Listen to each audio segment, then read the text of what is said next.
તો ગાઈસ અમારે છે ને વર્ષાબુન 4 દાડાથી અમારે ઘરે આવેલા છે બટાકા કાઢવા, પણ કંપની વાળા ના પાડી દે કે હવે બટાકા કાઢતા ને, એટલે હવે દાયરા છે ઘરે.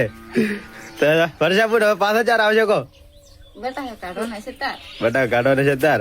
બટાકા 2 દાડા સુધી કાઢવાના થતા નથી. મધુર ક્ષેત્રમાં આવે ને તાર આવવાનું. એવું એમ? ક્ષેત્ર નહીં આવવાનું. તો 3 દાડાથી ખાધું પીધું મજા કરી. આયા બટાકા કાઢો.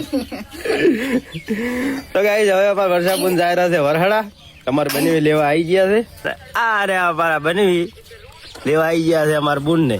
શું કહો? બસ શાંતિ છે. મજા છે? લેવા આયા એમ ને?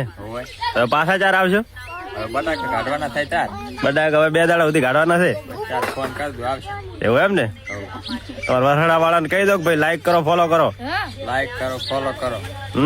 તો ભાઈ તમારા વરહડાનું રતન આ બાજુ આવી ગયું છે, તો ભાઈ વરહડા વાળા અંદર કોમેન્ટ કરી દેજો. અને આ છે અમારા ડેલિકટ અમાસા દ્વારા. શું જોવો છો? મોદી આવે છે એમ ને?